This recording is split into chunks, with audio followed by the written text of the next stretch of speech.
Right, so what have I got lined up? Firstly, I've got a little bit of an accent. If you can't gather, I'm from the UK.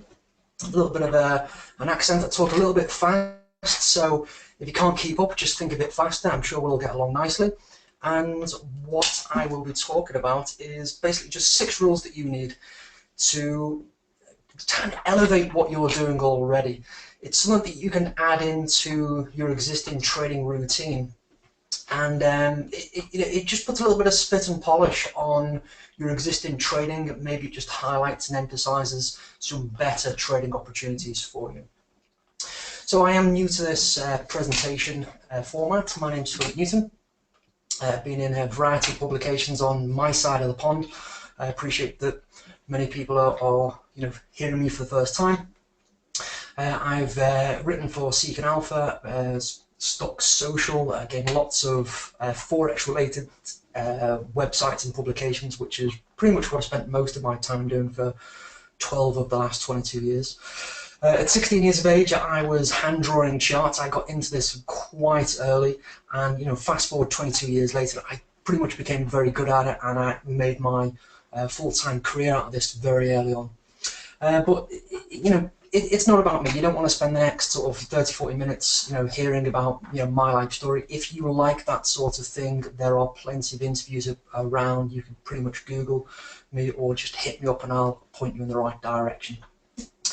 So what can you take away from today's session, and what can you apply in the next trading session that you have access to? So 6 rules that you need to find and trade US stocks with precision. Now, although I focus on US stocks, you can apply these methods and methodologies to pretty much any chart, any time frame, whether you're into currencies, whether you're into index futures. Again, I apply this to stocks, and I typically trade off the daily charts. So that's what I'm going to be talking about today. So, but first, what I'd just like to ask you is, how long will you basically continue to be overwhelmed, never really sure what trading information is right? How long are we going to continue to do that? Because, when I first started out, it was very difficult to just simply ask someone. The internet wasn't even in its infancy, when I first got into this trading lark. And understanding and knowing what was right, it was very difficult. And now with the internet, we've got the same problem, but now we've got too much information of what information is right. So how do we figure that out? And we're going to try and answer some of these questions today in our session. How tired are you of making bad investment decisions? I mean, God knows I've made plenty of mistakes and bad decisions in my long career. Again, we're going to try and eliminate some of those with these 6 methods that we're going to be going through today. And did you ever wonder why you always get in and out of trades too early? Maybe there's a little bit of an emotional attachment. What we want is confidence with our trading. So again, these 6 elements will help give you the confidence that yes, you are doing the right thing, and that you can give the trade choice that you've made the time to do what it's going to do. There's no need to jump out too early if it's not going quite right straight away. So how many times have you wished that you didn't take that trade? We've all got one of those trades. I've got lots of nightmare stories. If I'm invited back again, I'm sure I could go through 1 or 2 stories that maybe would make you laugh, or some of you make you cry. But we've all got one of those trades that we wish that we didn't take. So again, hopefully we can try and reduce the number of trades that you don't have to take, or that you don't feel confident with trading, by answering and highlighting these 6 rules of trading. Trying to make back your losses is another error that you can kind of fall into. Again, these are all things and errors and mistakes that you might fall into. Again, if you're not confident with the trade, if you're making mistakes, they just get compounded. And you might have heard this as revenge trading. You get stocked out, you've made a poor choice, and then you're trying to make it back, and you end up making this domino effect of bad decision after decision after decision. What we want to try and do is try and eliminate all those times where we make errors and we make mistakes and we don't let the emotions get involved. You want to try and reduce all that as much as possible. I'm sure we all get the idea. There's all these errors and mistakes and issues that we all experience as traders. But if someone could just show you the right way to trade, then it would be pretty straightforward. to start making some more successful trading decisions. Again, as I mentioned earlier, you can take these 6 rules and apply them to an existing trading method, should you wish to do. This would be the bit before a strategy. So this is going to help you figure out which strategy to use as a part of your regular routine. So with that said, let's jump straight into it. So is there any questions? Let me just check the thing. I like to be a little bit interactive. I'm just popping these questions up. Let me just pop them on the monitor. I will take questions as we go along. So, Arthur, yeah. So yes, I am from Liverpool. So nothing so far. So I will take questions as we go along. If it's relevant, I'll answer it at that moment. And we'll go through a few slides and we'll jump onto the charts later on. So the 6 rules that you need to find and trade US stocks, or to be fair, any instrument, with precision. It really is one dominant philosophy that we're trying to identify, and before we actually put the trade on, we need to know what we're going to do with the chart or the trade or the investment opportunity that we're looking at. So ultimately, we're looking at what is the dominant theme of price. So what is the dominant theme? Essentially, there's only 3 things that price can be doing, and that is it going up, down, or sideways? And that's what we're trying to figure out. What's the dominant theme? This is, you know, literally as simple as if it's pointing up, you might want to be bullish, or if it's sideways, you recognizing that the chart is range bound. And obviously, if price is pointing down, then we might want to consider that a bearish chart. And this is very simplistic, but this is the first thing that I do. And if you listen carefully to the majority of the presenters that you've had here in the past, then they all start with which way is the chart going. So what I'm going to do is I'm going to basically tell you how to recognize very simply, very quickly, which way the chart is going, because then that's going to help you determine what to do next. And that what to do next depends on the type of trader you are. You know, if you're a day trader, you might want to know what the short-term trend is to go with the trend, or it could be that you're a reversal trader. Again, you need to know what the trend is so that you can trade counter trend. You know, you need to know all these things before you actually decide whether there's a trading opportunity in the first place. So does that make sense, what we're pretty much going to do? So what is the dominant theme of price? Now, while I use the daily charts, again, we can apply this to any time frame. So on the daily charts, I like to look at around about the last 12 months. So it's around about 200 days or 200 bars. So if you want to replicate this on a different chart or a different time frame, then the sweet spot for me is about 200 days or 200 bars or 200 candles, you know, depending on the setup that you have. And all we're going to do is we're going to appraise those 200 candles, and you know, we're basically going to determine which way price is up. Now, why 200? Before we go any further, let's just jump onto the chart. So why 200? Now, if we look at this chart for the moment, if we don't have enough data on the chart, let me just pop this full screen. If we don't have enough data, it's very easy to go, oh, we're in an uptrend.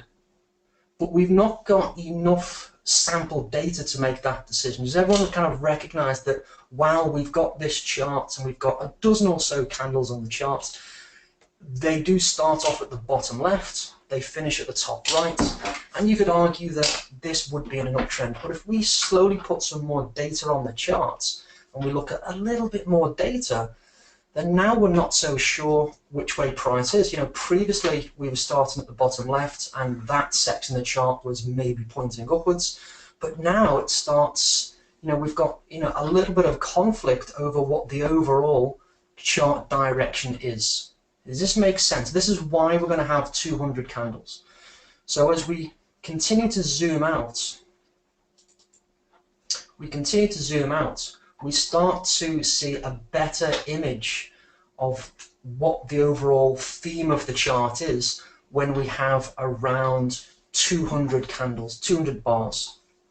So again, it's a little bit easier to see. I would Pop this full screen. So then we've got enough data to be able to start making decisions over what the overall theme of the chart is, and that's essentially what we're going to talk about. So that's the why we're looking at 200 as the sweet spot for the number of candles that we prefer to see, and that's going to help us determine whether price is range bound, it's in an uptrend, maybe it's in a downtrend, or maybe we might come across a chart that's half and half. Maybe half the chart the last 6 months is in an uptrend and the first 6 months of the chart is in a range band. But it starts to become a little bit easier to recognize what is actually happening with the chart. So before we go any further, takeaway point here at this point is look at enough data. Make sure that you're looking at enough data on the charts, candles, bars. Around 200 is the sweet spot, and you will be able to start recognizing what's happening. So does that make sense, first of all, before we move any further? That's why we want 200 bars, 200 candles, so that we've got enough data to make a sensible decision. Just give me a little yes in the chat box, just so that you've all got that point. I think there was a few sound issues.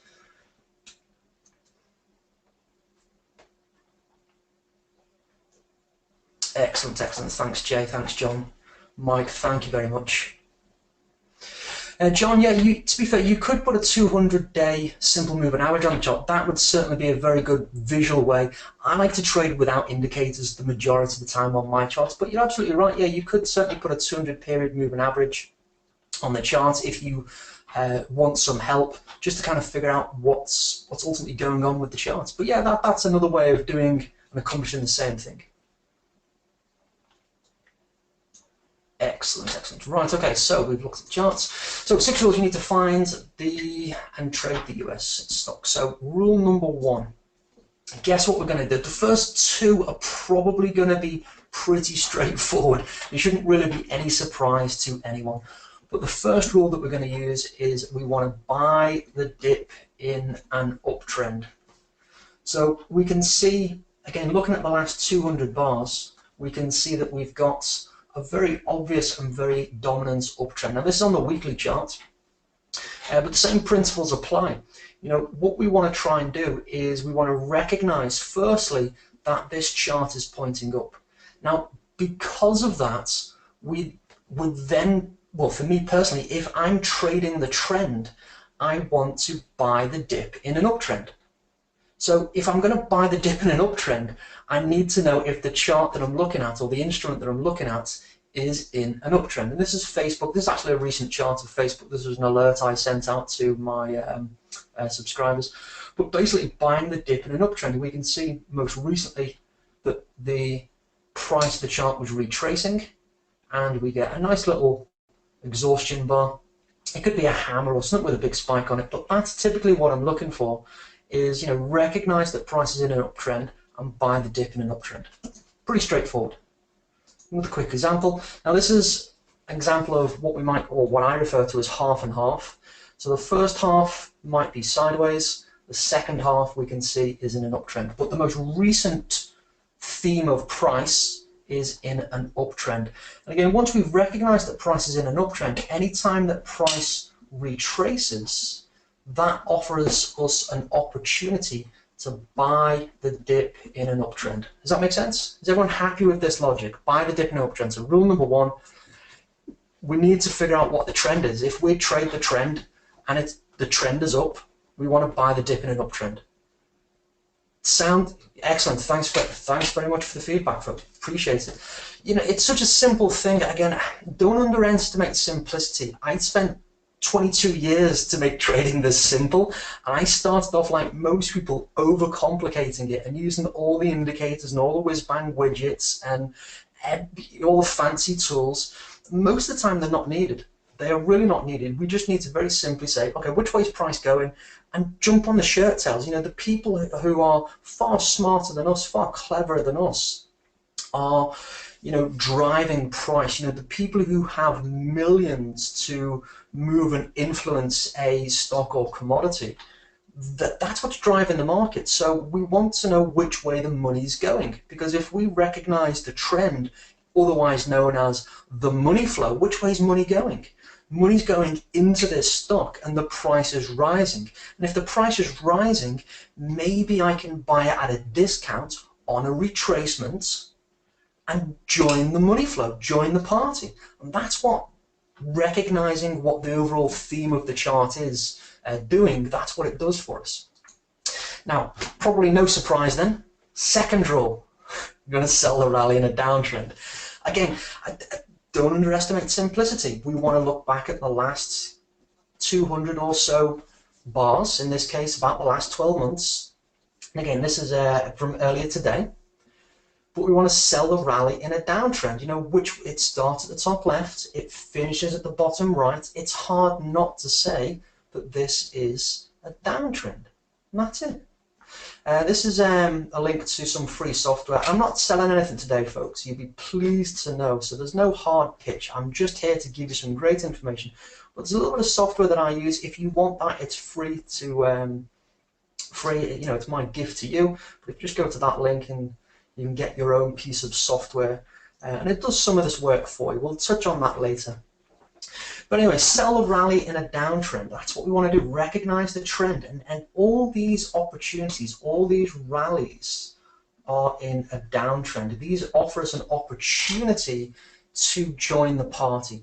Now, typically, just to take it one step further, typically what I'm looking for is for price to retest the recent lows. So that's normally what I would be looking to do. That would be my trading routine. So right now, you know, if we saw some sign of exhaustion, then I would expect price to retest the lows.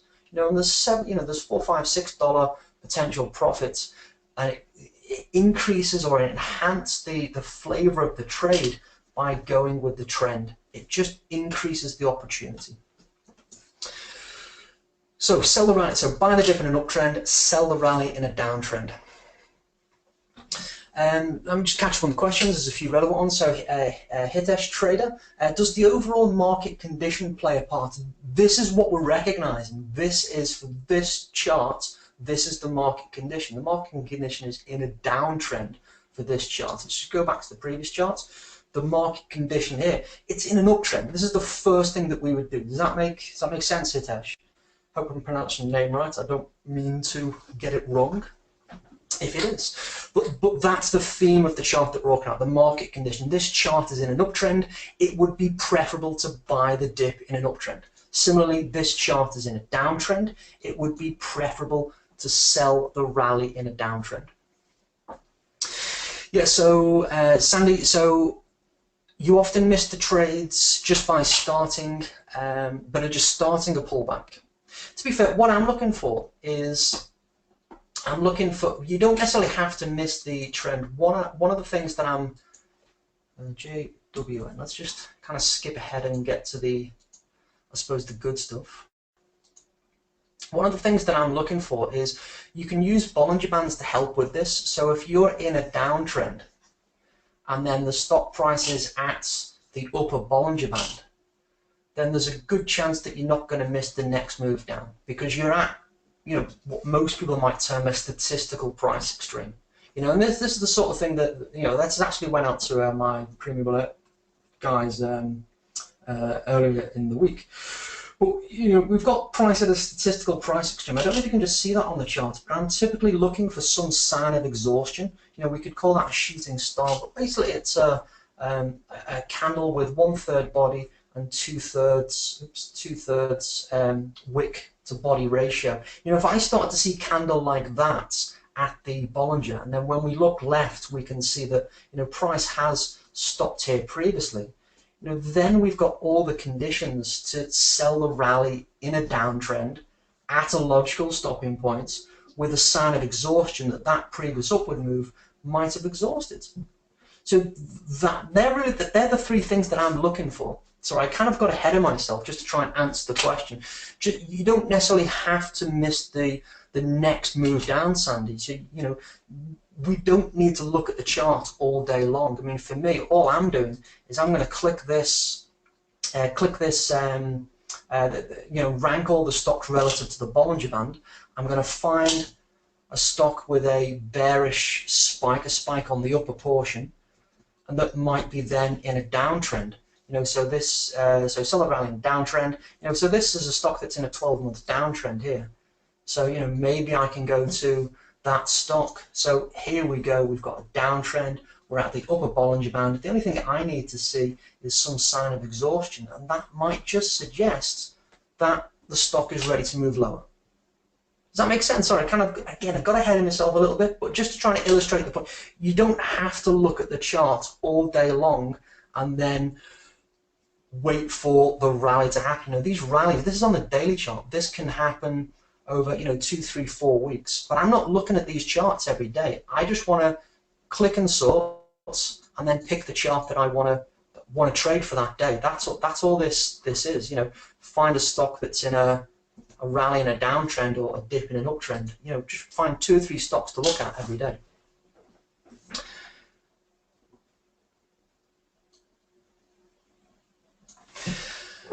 So let me it's a couple of questions. How do we apply this to day trading? Again, you do it on a 60-minute chart, a 5-minute chart. Just make sure that you've got enough data. Look back over the last 200 bars, 200 candles. Again, just to give you a quick illustration for trading. This is index futures. This is the NASDAQ 60-minute chart, which when I'm trading, that's what I'm trading. Would it be fair to say 60-minute chart, I think we've got 200 bars in view, be fair to say. Yeah. The trend starts at the bottom left, it finishes at the top right. We are in an uptrend. That's a fact, it's undisputed. We're in an uptrend. So it would be preferable to buy the dips in an uptrend. And we can see many examples last week of price retracing in that uptrend. Now, when prices finish that retracement, I'm typically looking for something that with a spike or a sign of exhaustion. And again, there's many examples last week of those signs of exhaustion. Again, you can see the retracements. You've got 1 example there, 2 examples there of price exhausting on that retracement. And that is buying the dip in the uptrend. So a quick example, how can it be applied to intraday charts? It can be applied to futures, stocks, commodities, Forex. I spent 12 years pretty much day trading Forex. That's where these methods, develop from. So how do we apply this to day trading? Exactly the same way. Firstly, recognize what the chart is doing. Is it going up? Is it going down? And the next rules I'm going to do together.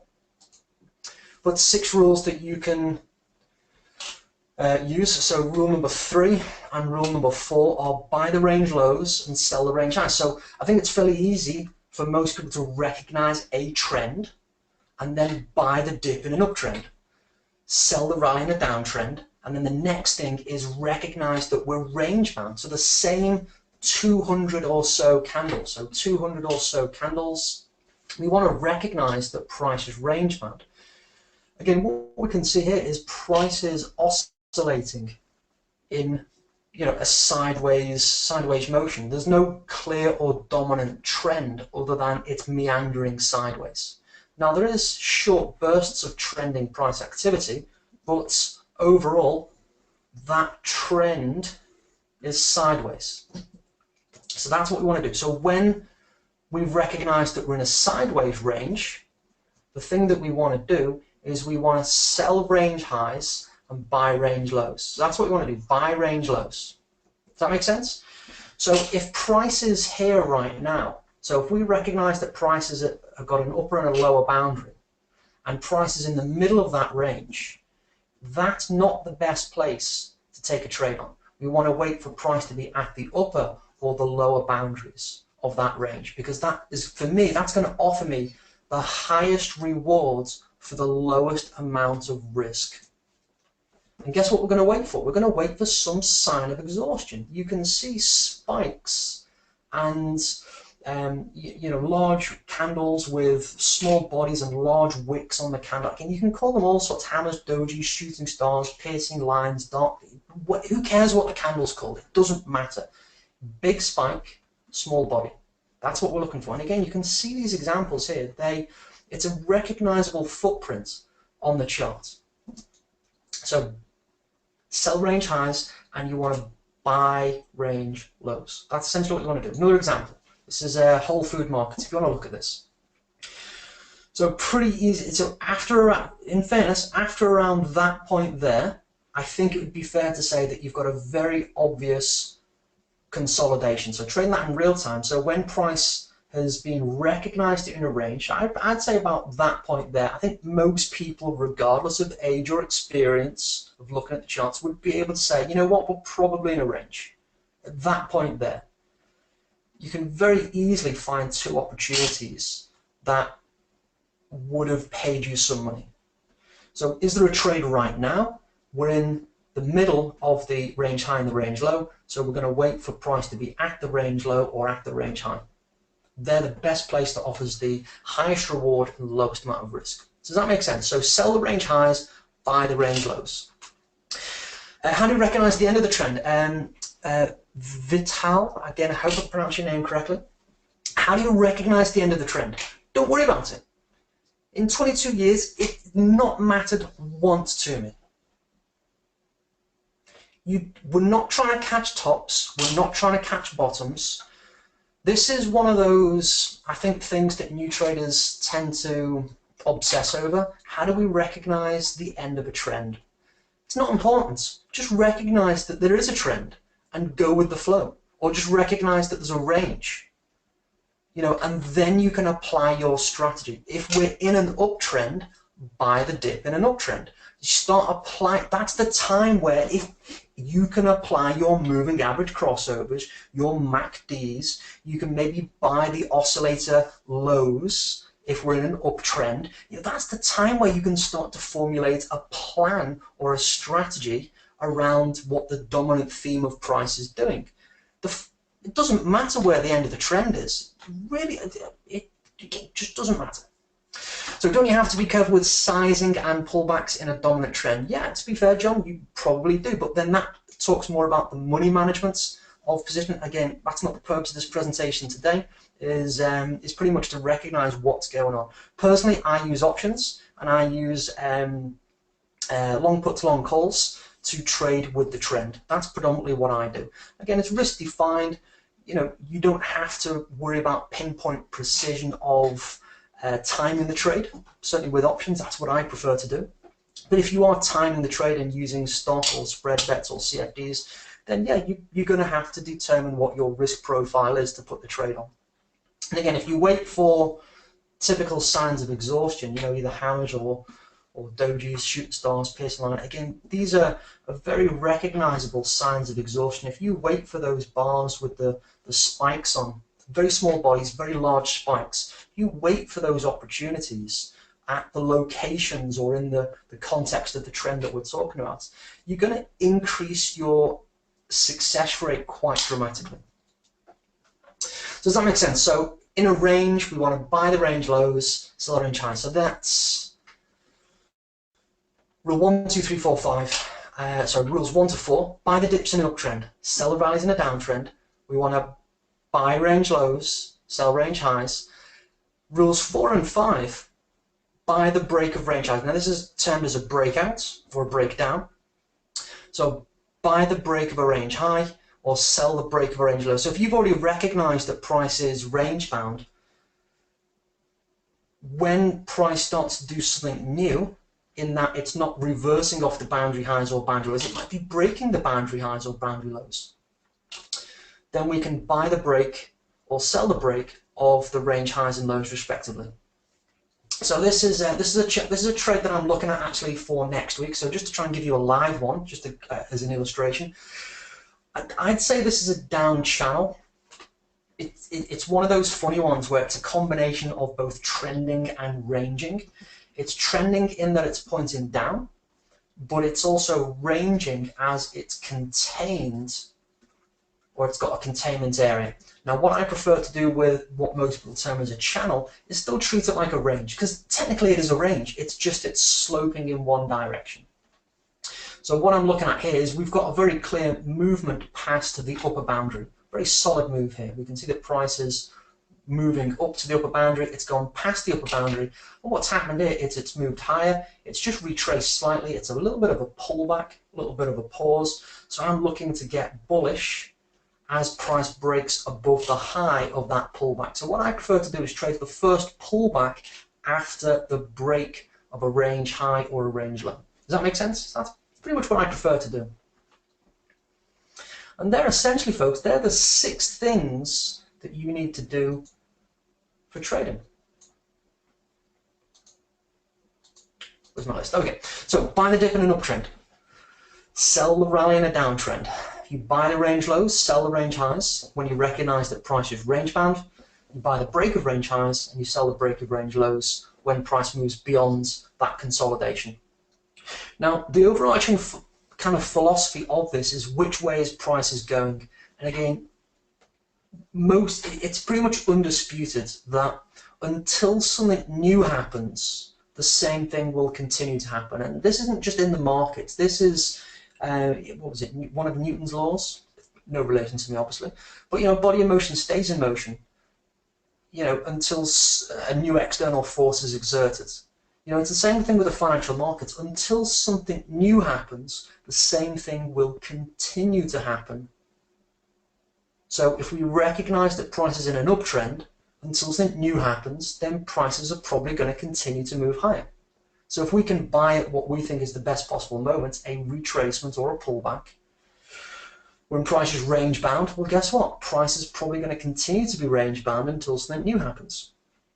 And something new, let's just go back to the range actually. Something new, use Whole Foods. Something new happening, so price is range bound. Now, until something new happens, the same thing will continue to happen. Now, something new, I don't mean a news event or earnings reports, because we had bad news in this section and nothing new happened. It just sped up what was happening anyway, which was a move from the upper boundary down to the lower boundary.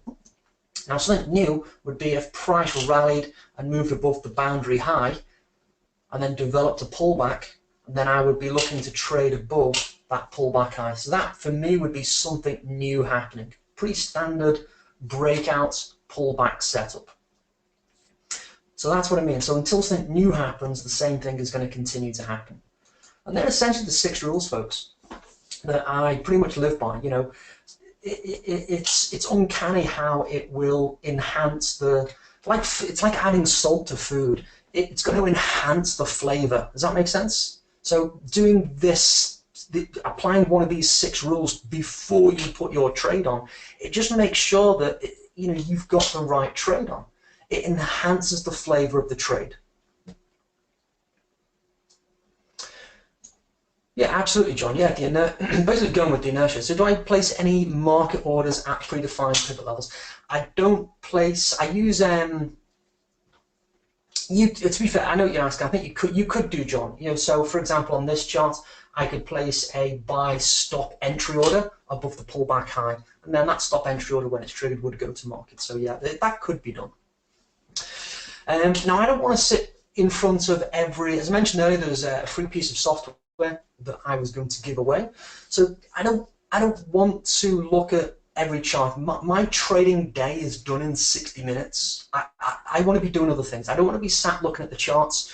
It's actually split into 2 30-minute sections. So in my morning in the UK, which is in the middle of the US night, I spend 30 minutes and I just figure out what am I going to trade today, and then 30 minutes when the markets are open, the US markets that is, then I'll put my trades on. And that's 60 minutes. That's all I'm doing every day, and quite often it's less. So the next logical question is all right, Phil, I get what you're saying. I understand. I really appreciate that. Hey, if we go with the money flow, it's going to increase and enhance our trade.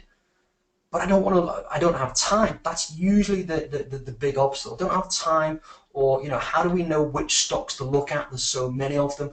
My universe is about 390 stocks. I don't want to look at 390 charts every day. So I want to look at these the indicators first of all in a tabularized form to figure it out, and then I just want to go straight to 2 or 3 charts. So I'll give you a quick example of that. Now, as I mentioned earlier, if you want, there is a free piece of software. If I've got a TradeStation version of this, I've got a desktop version of this. It works on both Mac and PC. There's also a NinjaTrader version, and what's the other, multi-chart. So if you want a copy of this, I'm just going to pop it in the chat box, and you can have a copy of this with my love, with my blessing. But let's just go and give you a quick example of this. So this is the scan that I'm going to show you to help with this. This is pretty much what I send out. I do a newsletter alert, and this is some of the software that you can see. But let's take a look at it now. So how do we find stocks fast and efficiently and quickly? So I'll typically start my day, and I'm trying to figure out what to trade. So this column here, this is essentially the Bollinger Bands, and it's in a tabularized format. So I don't want to look at every chart all of the time. All I've done here is I've sorted one of the indicators, and again, this is one of 6 that I use. One of 6. So I'm going to sort the Bollinger Bands here. Then what I want to do is this next column. This is telling me whether there's a spike on the upper or the lower portion. It's not necessarily looking for hammers or dojis or shooting stars or any of the fancy named candles. All I want to know is, does it have a big body, sorry, a big spike and a small body? And it's basically looking for that 1/3, 2/3 ratio that we talked about. 2/3 spike, 1/3 candle. That's essentially what's going on here. So that's what it's telling me here. So this bear indication is telling me that it's got a spike on the upper portion. Again, you can have a copy of this. Just go to the link that I popped in the chat box and you can have a copy of this. So it tells me that we've got a statistical price extreme. We're at the upper end of the Bollingers. And we've got a bearish spike, or there's a spike on the upper portion of the candle. So they're the only couple of charts. I've got 1, 2, 3, 4, 5, 6 charts. If I wanted to, maybe 7 charts. I only need to look at 7 charts. So I've taken my big list of 390 stocks. I've taken them down to 7. So now what I want to do is take those 7 stocks down to maybe 1 or 2. So let's take a look at the first one, FXE.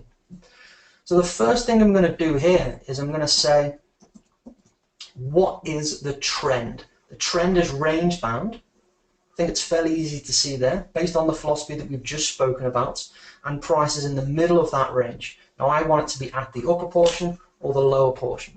So this is one I would just skip over. Google. I think this is a half and half chart. I think we've got half trend the first half, half range bound the second half. But I think the most recent range, or the most recent 6 months, is range bound. Does that make sense? I think it's fairly easy to see that we are in a range. Now it looks like that price is at the upper end of that range. It's not at the lower, it's not in the middle, but it's definitely at the upper end of that range. So price is range bound. So what do we need to do? We want to sell range highs or buy range lows. So we're at the range high. Let's just zoom in so we can maybe see this a little bit easier. So we've recognized that price is range bound, and I've found a stock to look at very quickly. And the first thing that we've evaluated is which way is price going. It's in a range. We're at the upper end of that range. So we've got a statistical price extreme. We're at a logical stopping point in the range. And I'm looking for something that looks like that, which is a sign of exhaustion. It's got a small body and a big spike. So that might be a sign of exhaustion at a barrier point. It would be hard for me not to be bearish, because my belief is that until something new happens, the same thing will continue to happen. We've just seen it far too many times. Now something new would be a breakout. It's not happening, and if it broke out, then I'd be looking to trade the first pullback. It's not doing that. So I've got to assume that the same thing will continue to happen. So Google, I would be bearish, come Monday and looking for a bearish trade. Does that make sense, folks? That's how quick we can find opportunities. Does that make sense? There's a few requests in the question box. If you go to the chat box, there's a link that you can follow, and you can get access to either the NinjaTrader or the TradeStation version. But that's essentially what's going on here with the software. Let's take a look at ADM, last example. Oh no, we've got a few more examples here. So ADM, so now found a statistical price extreme. What I want to try and do is try and figure out, what is the dominant trend, the dominant theme. I think this is a half and half chart. The first half is a downtrend, the second half is an uptrend. Now, if you ever find yourself in a situation where it's like, well, which one do we use? Because there's no overall dominant theme. I think if you've got 6 months of a trend, you could get away with just using the most recent. And I think if we look at the most recent 6 months, I think it'd be fair to say that price is in an upward channel. So it's a combination of both a trend in that it's pointing upwards, but it's also contained, and I'm going to err on the side of it being in a range. So I'd like it to be at the upper portion or the lower portion. Right now, it's not quite at the upper or the lower. It's somewhere in the middle. It's in the top third of that consolidation there. So again, it's not, and I'm going to skip over. I don't need to trade it today. I just want to try and zoom in on the things that are, potentially ready for me to trade today. Again, this is what's this? XLNX. What's price doing? Price is range bound. Where is price? It's at the upper end of that range. Oh no, hold on a moment. Can we see that something new might be happening? So we've got prices in a range. Well, guess what? Price is above that range. So maybe we can see if there's a pullback or a slight retracement, and maybe we can trade above the pullback high because something new could be happening on this chart. Does that make sense? So we've recognized what's going on, and we're then looking at, all right, where's price in relation to the dominant theme? The dominant theme is in a range. Now, when price is in a range, we want to sell range high, buy range low, or buy the break of range high. Well, what's it doing? It's breaking the range high. So maybe we want to wait for the pullback and trade that first pullback. Now we've got a very clear plan of how we can trade this particular chart, should we be interested. But again, it's not a today trade. It may be set up in the next couple of days, so I can circle back to it.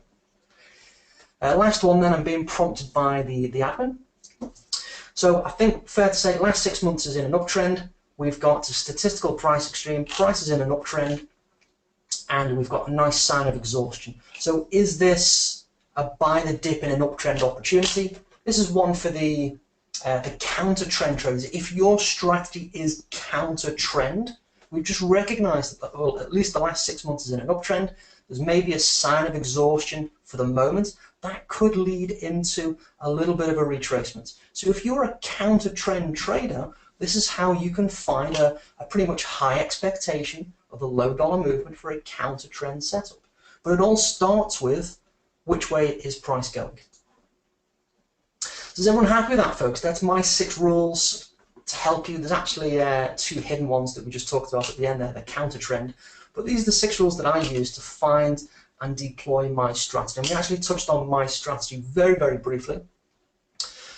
If you actually also download the software, you'll be prompted to another free course which actually goes into more detail with the strategy that we just touched on today. So if you want the full strategy of entries, exits, stops, targets, there's a full in-depth guide for that as well. Again, it's all free. It's just my gift to you for coming out and listening to me today. But anyway, 6 rules: buy the dips in an uptrend, sell the rise in a downtrend, buy the range lows, sell the range highs, buy the break of range highs, sell the break of range lows. You do this before you decide what strategy you're using to put the trade on. You figure out which way price is going first, and then you can act accordingly. Does that make sense? Everyone happy with that? Just catch up the call. So questions, comments, observations. Again, if you want a copy of the software, again, it's my gift. It's in multiple formats, and there's also a more detailed version of the strategy course that we've just been through. Carol, thanks for your kind words. Paul, again, thanks for your kind words. William, Simon. If I've not answered your question, again, sign up to the software, hit reply on the email that you receive, and I'll answer your questions. But yeah, I think it's one of those simple methodologies that you can apply to pretty much any of the other presenters that you've had here, their methods. You can just figure out what is going on. If you're a trend trader, you want to know which way the trend is going. I think it's a fairly simple concept that you can just add an extra dimension to what you're already doing.